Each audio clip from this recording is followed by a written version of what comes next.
Hey, everybody, thanks for being with us today. It's great to see you. I want to apologize to you in advance. I have been doing interviews, podcasts, all kinds of media literally for days, and my voice is paying a price for it. So I apologize. It's not like I have a pleasant voice like my wife does, and you have to listen to it, but I apologize. It's a little crackly today. So if you'll bear with me, I am deeply apologetic and I'm sorry. We got so much information to cover with you today. I would just like to dig in and get started. The first email comes to us from Jerry G. Jerry G. And it says, um, I thought this was kind of funny. Oh, I got to fix my settings on my phone here. So just give me one quick second. I should have had that done here. Here we go. It says, I'm not going to call you Uncle Hondo. I'm older than you, but I remember when Rick Goslin first came here to Dallas to cover the Cowboys for the Dallas Morning News. I thought he was a terrific addition as he had previously covered the Kansas City Chiefs in Kansas City, where my uncle lived. I've always been a humongous fan of Rick Goslin and think the Dallas Morning News lost out when Rick left.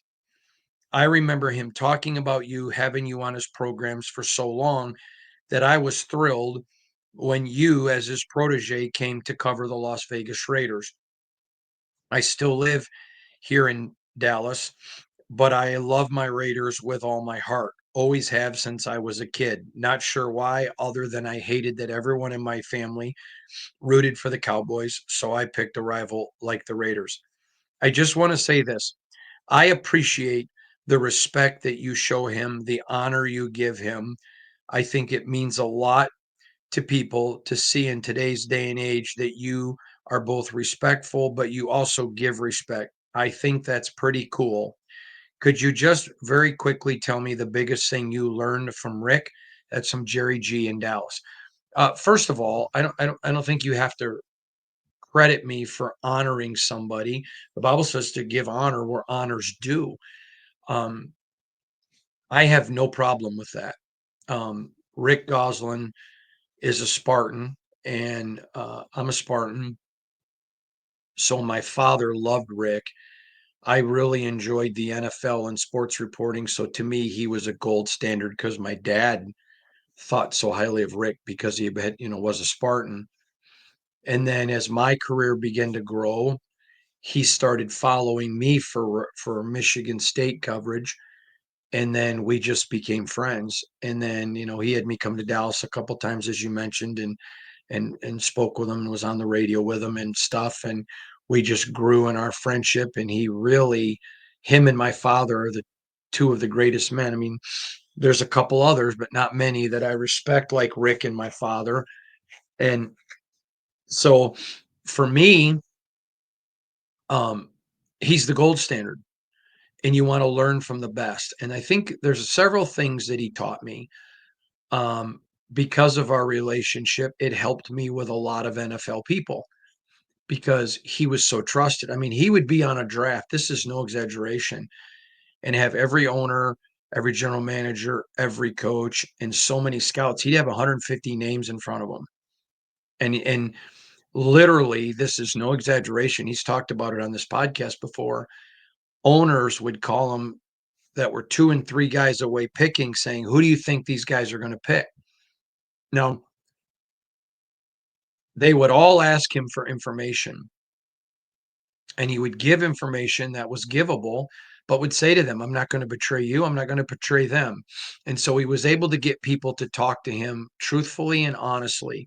I guess the thing I learned from him the most, Jerry, was how do you determine what's a good source? I was talking to a young journalist today and teaching about anybody can get a source anywhere. The problem is, what kind of source is it? I'll give you an example. I'm an outdoorsman, I'm a hunter. And when you go up into the mountains on mules, usually they're mammoth mules, but you go up on mules because they're so sure-footed, or I take my horses. Um, and you see water, you don't ever drink the water unless the horses do. You just don't. Now, if you have dogs with you and the dog will drink it, boy, I don't. I probably would drink it if I was thirsty enough, but if it wasn't super thirsty, I wouldn't drink it if a dog drank it, but I'd drink it if a horse would. And so it's understanding sometimes there's water, but it's not good water.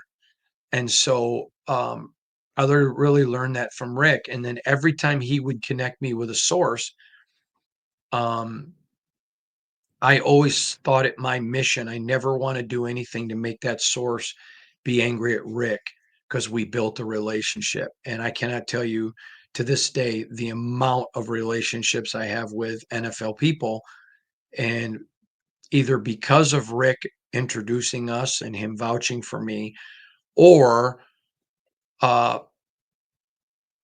my relationship with him preceding me and them trusting me because of Rick.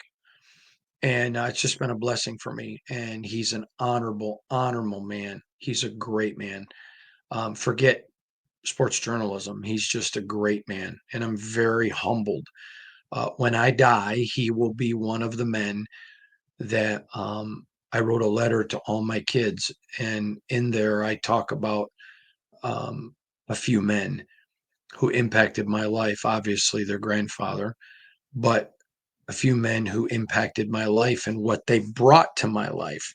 And I try to share that wisdom with my kids so that if I were ever to die, which I will one day, all of my kids will get that letter and just try to pass on some of that wisdom. So thank you for your kind words. Any kind words about Rick means the world to me because I honor him. The next comes from Eric S. in Buffalo, New York. Eric says, Hondo, I would like to say how much I appreciate your podcast coverage. You're not over the top. So when you are critical, I know it doesn't come from a place of a hot take or you hate the Raiders. In fact, I believe it's just opposite. My question is simple. Have the Raiders done anything that you think was a mistake this offseason? Yes, the not signing of Robert Spillane, but stay with me for a moment. I think that was a horrific mistake. Hear me. But the ability to get a Landon Roberts was big, and at the price they got him for. Signing Spillane for what he got with his other team would not have been overpaying for him. Um, I know there was a lot of regret in the building, not finger pointing like Spytech, you screwed up or like that, but there was a lot of disappointment in that building by a lot of people when they lost Spills. Um, I think Landon Roberts was a great signing that nullifies the pain. When you look at uh, Trayvon Merrick, huge loss, but I call it a wash with Jeremy Chin. So when I don't think it was a mistake to not sign Trayvon Merrick for what he got paid. I don't think it was a mistake to not sign Nate Hobbs for what he got paid. But I would say the biggest mistake was the not signing of Spills, but they certainly covered it very well with the signing of a Landon Roberts. That was a very, very good signing. But yeah, I know there are people in the building that totally agreed with me. Um, the next one, Hondo, I'm the biggest Raiders fan in the world, and I was on the airplane on Tuesday and waiting with me to board first class, and we took this man's name out, and of course I knew who he was as a huge NFL fan. I assume he had been at Cam Ward's pro day. I asked this coach if I could take a picture, and he was so nice. He asked me my favorite team, and when I told him the Raiders, he instantly said, "My buddy Hondo covers that team." Unquote. Told him I watched your podcast every day, read everything you wrote, and he even said, "quote He's the absolute best. I wish he covered us." Unquote. I thought that would make you smile. Here's my question. How hard is it to build those kind of relationships? That's from Andy B in Miami, Florida. Andy, that is a great question. It's years ago, my dad told me it takes a long time to build a real friendship, but it takes seconds to destroy it. I think that's a wise word from my dad. I wish there were times in my life I had heeded it more. But here is my rule. I always laugh when I will write something. People will say, "Well, of course, it's silly season. They're going to tell you whatever." There are a lot of people that will tell me whatever. I do not listen to those people. So I have a very detailed thing. So first of all, how well do I know someone? Okay. The particular coach that you mentioned, and I redacted his name because there's no reason to talk about it, but I know him very, very well. In fact, um, I have vacationed with him and fished with him, um, number one. And I have never done anything to hurt that coach ever and never would. So, what I would just say to you is that when you build relationships, people need to know you're trustworthy. Okay. So, I'll give you an example. I don't let the team write my stories. And I could have wrote the Devontae Adams story that I wrote months before, but I knew no one was going to have it. I knew how connected I was to the sources on the team, and I had zero concern of them sharing any of it with other media. Zero concern. So I just put the tweet out there. Tonight's going to be a big night for the organization. We'll talk more about it at the end of the season. And some members of the media even mocked me after the game, assuming, and we know what happens when you assume, that they knew what I was talking about. They had no clue. It was asinine. And they looked foolish. But I knew I'm not going to hurt the team. To have reported the Devontae information that I knew at the time would have hurt the Raiders.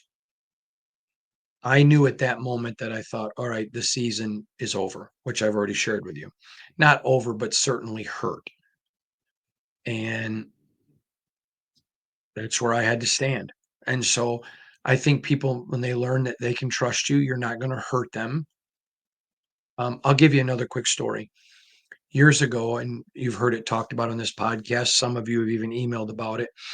I was the only national media member who wrote that I had Tim Tebow going in the first round in my final mock. And I had him after my first one consistently in the first round in every mock draft.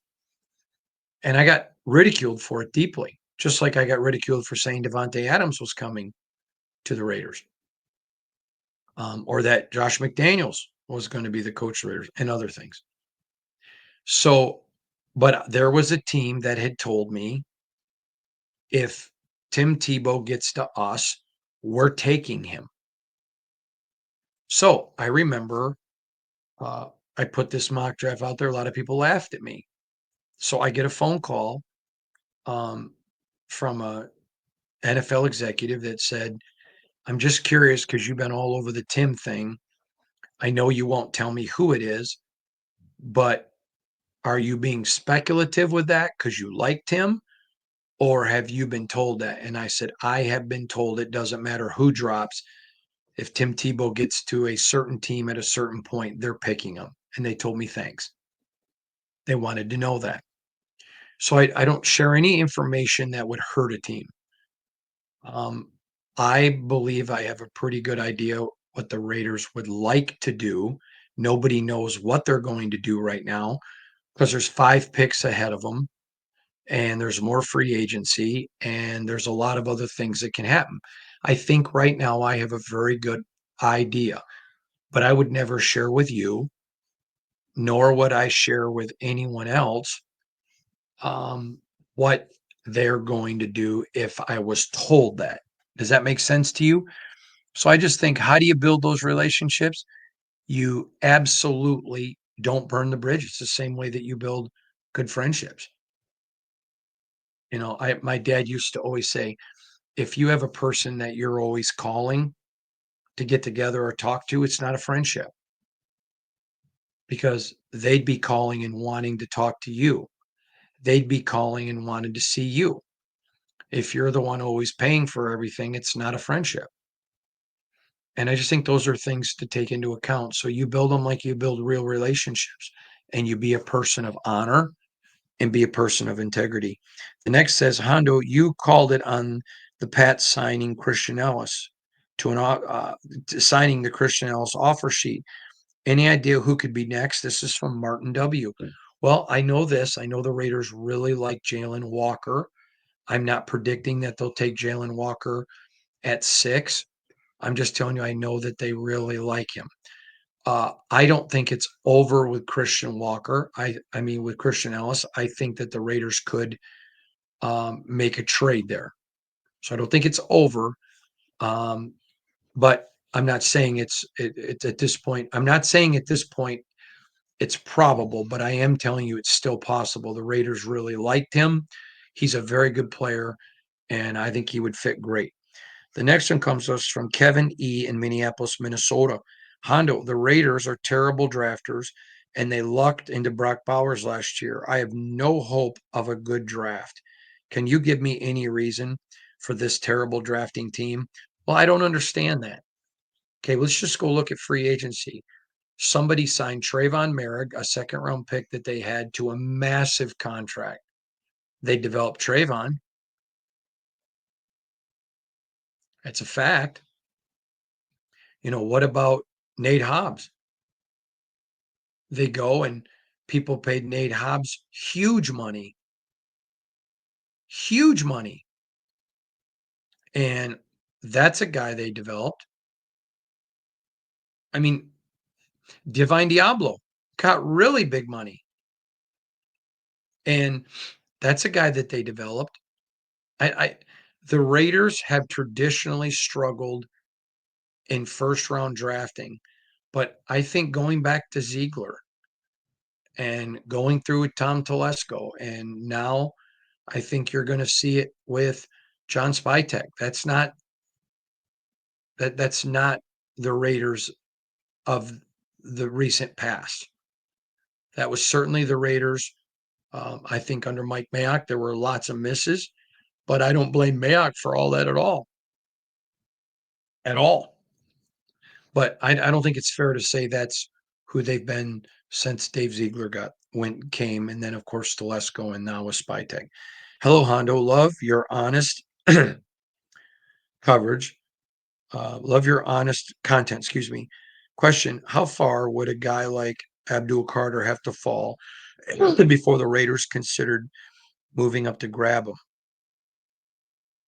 Uh, Thank you for all you do, Bill Vaughn, Cottage Grove, Oregon.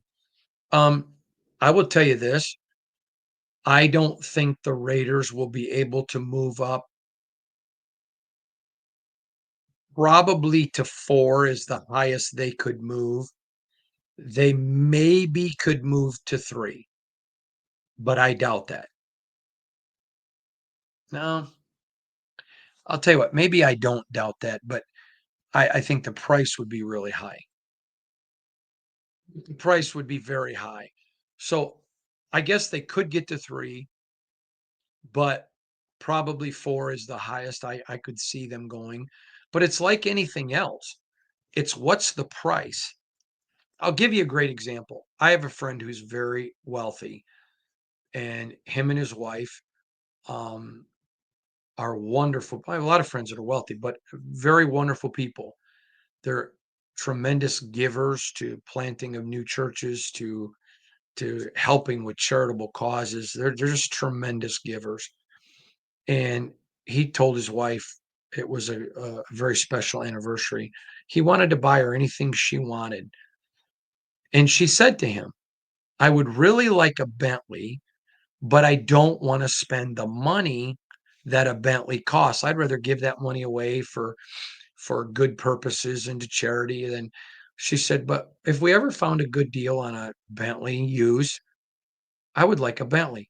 Well, the whole thing transpires, and there's a man who had bought his wife a Bentley who had died, and basically gives this Bentley to my friend for his wife. I mean, he paid, registration, that kind of stuff, but basically gets the Bentley for free. And you would have heard the idiot people criticizing them. Oh, you're big givers, but you're driving a Bentley. I mean, how stupid. Nobody knew the cost, the price. And you know what? Who cares if he wanted to buy the Bentley 4. He earned the money. It was his money. No one else was entitled to it. But the point was, they had made a decision. We're not going to, we want to give a lot. So if we get a good deal on a Bentley, we'll buy it. But, and they got it for less than what some people paid, what less than probably what I paid for my Ford F-150 Super Cab. Now, my point is, who cares? You can pay whatever you want. I'm a free market capitalist. I love to watch people prosper and succeed. And these people look down their noses at people that have nice things. Stop it. Just stop it. But the point was, people wanted to be prejudiced against him because of the car he drove. Well, you didn't know what he paid. So last year, if somebody wanted to move to 13 when the Raiders had Brock Bowers, the cost was enormous because the Raiders knew the value of Brock Bowers. Okay. But if we don't know how the first two picks go. So let's say the first two picks go some type of way. And so the third pick now loses massive value and you can pick it up for cheap. You never know. So what I would say to you is I think that's too early of a question because you don't know what the actual cost is going to be.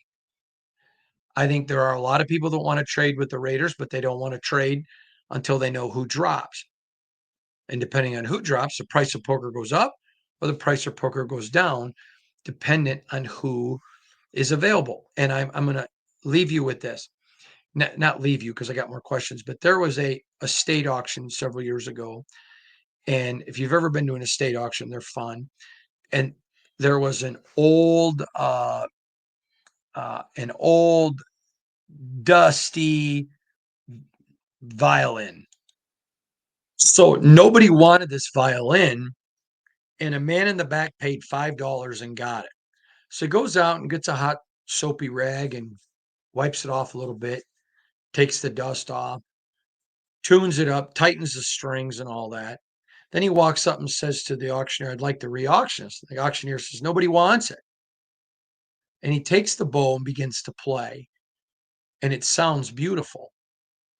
And then he tells everyone this is a Stradivarius, and it ended up selling for over $1 million or some very high number like $1 million. But the point was, in the hands of somebody that valued it, that violin now took on more value. And what I always say is the value of something is what somebody's willing to pay for it. That's a true value. You may remember I did a story about a water bottle recently. And so, what if, depending on how the first two picks go, the Giants are like, all right, we just want to move down. Then the price comes down. Whereas the price for 13 last year was probably higher than any 13 ever because the Raiders knew the value of a Brock Bowers. So I don't think you can answer that, but I'm not trying to be evasive. I'm trying to be explanative to you. I don't even know if that's the right word, but I'm trying to explain that to you. The next one, Hondo, how high do you think the Raiders would go up in the draft? This is from Marges in California. I just said, I don't know how those two got on there. I apologize about that. But again, could they go high? Yes, if somebody's price was a little bit lower. But I don't think they move up. But if some people had a hard crash into reality, or if a certain player fell past two, yes, but probably have to go by three. But yes. Hondo, first, thank you for the great pod with no swearing for adults and reasonable people that want to talk ball intelligently. Can fans go to the owners' meetings next week when you're there? Clayton S. No, it's not open to the public. This is literally owners, general managers, coaches, that kind of stuff. Hondo, the Raiders have notorious. I guess you could go and get a hotel room and be there, but it's not like a public event where they sell tickets. Hondo, the Raiders have notoriously missed on their first round picks over the past 20 years, really only hitting on Brock Bowers, Colton, Khalil, and DMC. Is there more of an indicator of our scouting department or the constant turnover at GM, and of course, Al in his later years. This is Mike M., a 55-year Vegas fan. I love this question. So I talked with multiple NFL people, and I I asked specifically, why do you think the Raiders have struggled prior to Dave Ziegler arriving in the first round? And what stunned me was every one of them had the same answer. It stunned me. It's the answer that I thought, but I wanted to give you the best answer, so I literally went and asked other people. The Raiders, for a long time, have had either a need based draft or a fall in love draft. Oh, I love that guy's speed.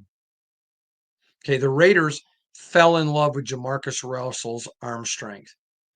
Matt Millen, a Raider through and through, begged Al Davis not to pick him. Mark, by the way, Matt's talked about that on this podcast. Begged him not to. And Al thought he was just gamesmanshipping him so that the Lions could take him. Um, but that's the biggest reason. The best drafting teams almost never draft for need. Now, let's say you got a player that's you've got a score in 94 on, and then you got another player you have a score in 93 on, but he fits a place in need. They're both, it's a wash. It's a 1 point wash. I don't consider that picking just for need. So I do a little bit of leeway. I show some grace there. But that's been the problem that the Raiders have had for a long time is they consistently either fell in love with somebody or took best, I mean, or took the player, the shiny object, the fit a need, but they didn't take best player available. As far as I am concerned, I am a best player available guy. Now, I told you if it's a 94, 93, you take the need, but you see my point. Um, I'm just committed to that because you never know when somebody's going down injured and you're bringing in multiple. Okay, look at the Raiders' offensive line. I think they've got a really good offensive line.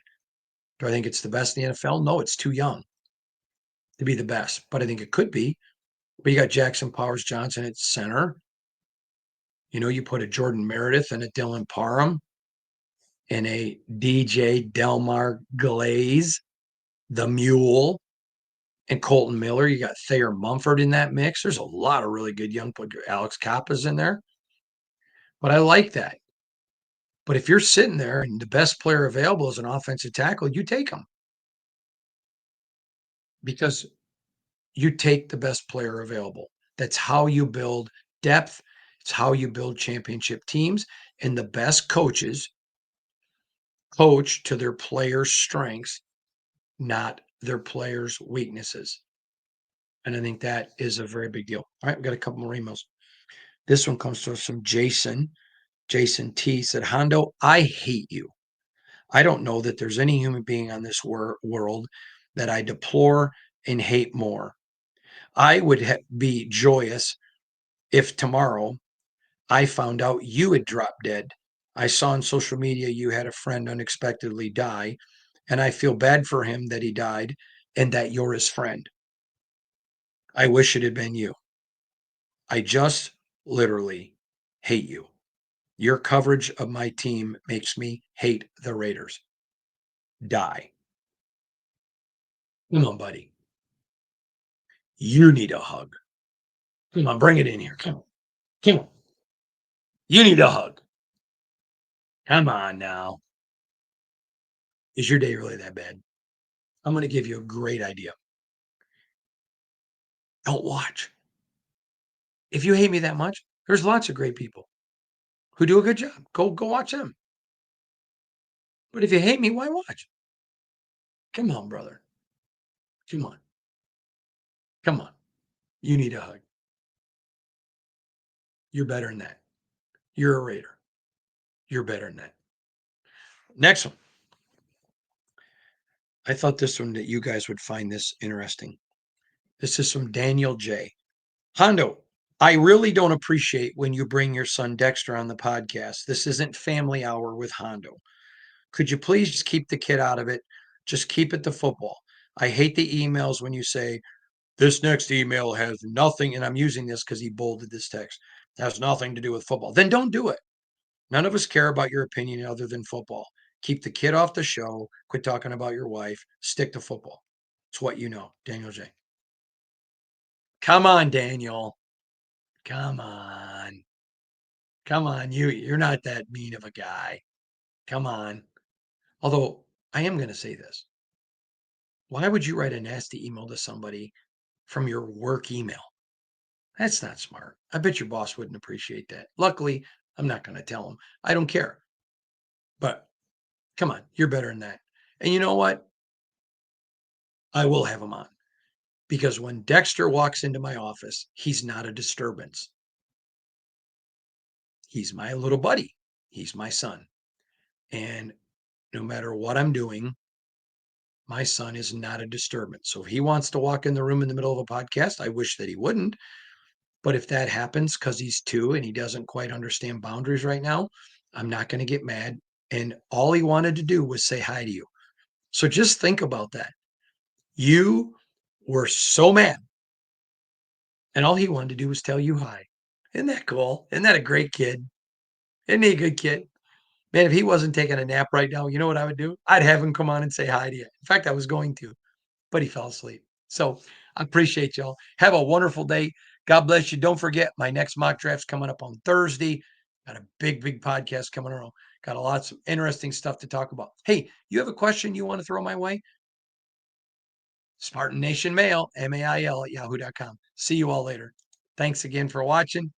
God bless y'all.